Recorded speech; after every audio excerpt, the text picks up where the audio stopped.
Hello friends, welcome to toppers world. 3ാം ക്ലാസ്സിലെ കൂട്ടുകാരുടെ മലയാളമാണ് നമ്മുടെ ഇന്നത്തെ ക്ലാസ്. മലയാളത്തിലെ 5ാമത്തെ പാഠം നമ്മൾ എന്നുള്ള പാഠത്തിലെ ലാസ്റ്റ് ഭാഗമായിട്ടുള്ള പൂമ്പാറ്റുമ്മ എന്നുള്ള പാഠമാണ് നമ്മൾ ഇന്ന് എടുക്കാൻ പോകുന്ന ക്ലാസ്. എല്ലാ ചാപ്റ്റേഴ്സിന്റെ ക്ലാസ് നമ്മൾ ഓൾറെഡി അപ്ലോഡ് ചെയ്തിട്ടുണ്ട്. കാണാത്ത കൂട്ടുകാർ നിങ്ങൾ കാണുക. എല്ലാ സബ്ജക്റ്റിന്റെ പ്ലേലിസ്റ്റിൽ നിന്നും ഡിസ്ക്രിപ്ഷൻ ബോക്സിൽ കൊടുത്തിട്ടുണ്ട്. അപ്പോൾ നമുക്ക് ഇന്നത്തെ ക്ലാസ് സ്റ്റാർട്ട് ചെയ്താലോ? നമ്മുടെ ക്ലാസ് സ്റ്റാർട്ട് ചെയ്യുന്നതിന് മുമ്പ് നമ്മുടെ ചാനൽ ആദ്യമായി കാണുന്ന കൂട്ടുകാരാണെങ്കിൽ സബ്സ്ക്രൈബ് ചെയ്യുക. പൂമ്പാറ്റുമ്മ എന്നാണ് നമ്മൾ ഇന്ന് എടുക്കാൻ പോകുന്ന പാഠത്തിന്റെ പേര്.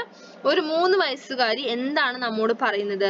പൂമ്പാറ്റുമ്മ വായിക്കും. ഒരു 3 വയസ്സുകാരി പറയുന്ന രൂപത്തിലാണ് നമുക്ക് ഈ നമ്മുടെ പാഠമുള്ളത്, പൂമ്പാറ്റുമ്മ എന്നുള്ള പാഠമുള്ളത്.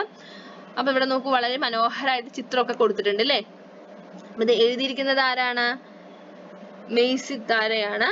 സുട്ടു പറഞ്ഞ കഥകൾ എന്ന കൃതിയിൽ നിന്ന് എടുത്തിട്ടുള്ള കുറച്ച് ഭാഗമാണ് നമുക്കിവിടെ പഠിക്കാനുള്ളത്. പൂമ്പാറ്റുമ്മ. ഒരു പൂമ്പാറ്റക്കുട്ടൻ ഒരു ദിവസം ഒരു കുട്ടി പറയുന്നുണ്ട്. ഒരു 3 വയസ്സുകാരിയായ കുട്ടി പറയുന്ന രൂപത്തിലാണ് ഇവിടെ എഴുതിയിരിക്കുന്നത്. ഒരു പൂമ്പാറ്റക്കുട്ടൻ ഒരു ദിവസം പറന്ന് നടക്കായി. ഒരു ദിവസം പറഞ്ഞ എന്താ? ഒരു ദിവസം. ഓക്കെ, ഒരു ദിവസത്തെയാണ് ഒരു ദിവസം എന്ന് പറയുക. നടക്കായി എന്ന് വെച്ചാൽ എന്താ? നടക്കുമായിരുന്നു. ഒരു പൂമ്പാറ്റക്കുട്ടൻ ഒരു ദിവസം പറന്ന് നടക്കുമായിരുന്നു. അവൻ അങ്ങനെ പറന്ന് എന്റെ ഊഞ്ഞാലയിൽ, ഊഞ്ഞാല എന്ന് വെച്ചാൽ എന്താ അറിയാലോ? ഊഞ്ഞാൽ അല്ലെ? ഊഞ്ഞാലയിൽ വന്നിരുന്നു, ഊഞ്ഞാലാടി. ആരും കൂട്ടില്ലാതായപ്പോ അവന് ബോറടിച്ചു. പാവം. എന്നിട്ട് വെച്ചാൽ എന്നിട്ട് ഊഞ്ഞാലുമേന്നിറങ്ങി മുറ്റത്താകെ പറന്നു നടന്നു.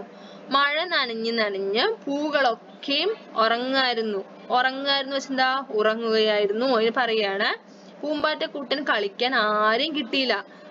അവന് കുറെ വിഷമമായി. 3 വയസ്സുകാരി ഒരു കുട്ടി പറയുന്ന രൂപത്തിലാണ് ഇവിടെ എഴുതിയിരിക്കുന്നത്. എന്നിട്ടേ ആ പൂമ്പാറ്റക്കുട്ടൻ ആരെയും കാണാതെ പിന്നെയും വിഷമിച്ചു നടന്നു. അപ്പോഴേ സുട്ടു മുറ്റത്തേക്ക് ഓടിച്ചെന്നു.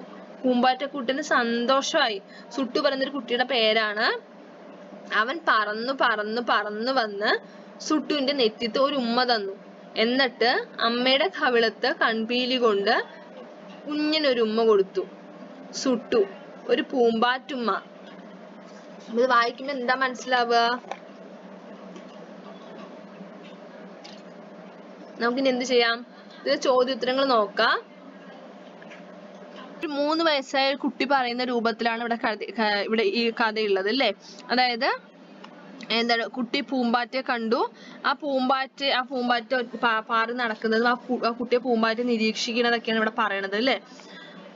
അപ്പൊ വർത്തമാനം പറയുമ്പോൾ ഉപയോഗിക്കുന്ന എന്തെല്ലാം വാക്കുകൾ ഈ കഥയിൽ നിന്ന് കണ്ടെത്താനാവും? അപ്പൊ ഈ കഥ വായിച്ചപ്പോ ഇതിൽ നിന്ന് നമുക്ക് വർത്തമാനം പറയുമ്പോൾ ഉപയോഗിക്കുന്ന എന്തെല്ലാം വാക്കുകൾ നമുക്ക് മനസ്സിലാവും?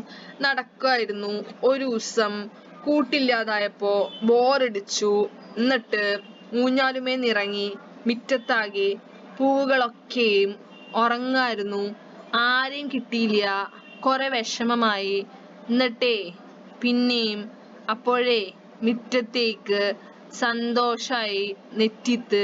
ഇതെല്ലാം എന്താണ്? വർത്തമാനം പറയുമ്പോൾ ഉപയോഗിക്കുന്ന വാക്കുകളാണ് അല്ലെ? അത് എഴുതുന്ന സമയത്ത് നമ്മൾ നടക്കുമായിരുന്നു എന്ന് എഴുതുവോ? ഇല്ല, നടക്കുകയായിരുന്നു എന്നാണ് എഴുതുക. വർത്തമാനം പറയുമ്പോൾ ഉപയോഗിക്കുന്ന ഏതെല്ലാം വാക്കുകളാണ് നമുക്ക് ഈ കഥയിൽ നിന്ന് കണ്ടെത്താനാവുക എന്നാണ് നമ്മുടെ 1ാമത്തെ ചോദ്യം. അടുത്ത ചോദ്യം, പൂമ്പാറ്റയ്ക്ക് സങ്കടം വരാൻ എന്താണ് കാരണം? എന്താ പൂമ്പാറ്റയ്ക്ക് സങ്കടം വരാൻ കാരണം? ആരും കളിക്കാനില്ലാഞ്ഞിട്ട് അല്ലേ? നിങ്ങൾ അതുപോലെ തന്നെയല്ലേ? അല്ലേ? എല്ലാവരും അങ്ങനെ തന്നെയല്ലേ? കളിക്കാൻ ആരും ഇല്ലാണ്ടായി ഭയങ്കര സങ്കടാവും അല്ലേ? ഇവിടെ കൂടെ കളിക്കാൻ ആരും ഇല്ലാഞ്ഞിട്ടാണ് പൂമ്പാറ്റയ്ക്ക് സങ്കടമായത്. പൂമ്പാറ്റ എപ്പോഴാണ് സന്തോഷിച്ചത്? സുട്ടു മുറ്റത്തേക്ക് ഓടി ചെന്നപ്പോഴാണ് പൂമ്പാറ്റയ്ക്ക് സന്തോഷമായത്. സുട്ടു പറയുന്ന ആരാ? കഥയിലെ കുട്ടി. ഈ കഥ വായിച്ചപ്പോൾ മനുഷ്യരുടെ സഹോദരങ്ങളായി ആരൊക്കെ വരാമെന്നാണ് നിങ്ങൾ കണ്ടെത്തിയത്? പൂമ്പാറ്റ, പൂക്കൾ, മഴ എല്ലാം മനുഷ്യരുടെ സഹോദരങ്ങളായി വരാം. സിത്താരയുടെ അനുഭവം വായിച്ചപ്പോൾ നമുക്കത് നമ്മുടെ അനുഭവമായി തോന്നിയില്ലേ? നിങ്ങളും നിങ്ങളുടെ അനുഭവം എഴുതൂ, മറ്റുള്ളവരുമായി പങ്കുവെക്കൂ. എന്റെ സ്കൂളിൽ ഒരു ഞാവൽ മരമുണ്ട്. അധികം ഉയരമില്ലാത്ത ആ മരത്തിന്റെ ചില്ലകൾ എല്ലാം താഴത്തേക്കായി ആണ് നിന്നിരുന്നത്. ആ ചില്ലകളിൽ ഒരു ദിവസം ഞങ്ങൾ കിളിക്കൂട് കാണുക ഉണ്ടായി. അതിലൊരു 3 കുഞ്ഞു മുട്ടകളും ഇരട്ടവാലൻ പക്ഷിയുടേതായിരുന്നു മുട്ടകൾ. ഒരു ദിവസം ഞങ്ങൾ കൂട്ടുകാർ ചേർന്ന് മുട്ടയെടുത്ത് വിരിയാറായോ എന്ന് നോക്കി. അതുകൊണ്ടാണോ അറിയില്ല, അമ്മ പക്ഷി പിന്നെ കൂട്ടിലേക്ക് വന്നില്ല. പിന്നീട് ടീച്ചർ പറഞ്ഞാണ് അറിഞ്ഞത് ഞങ്ങൾ മുട്ടയെടുത്തു നോക്കിയത് കൊണ്ടാണ് കിളി കൂട് ഉപേക്ഷിച്ചു പോയതെന്ന്.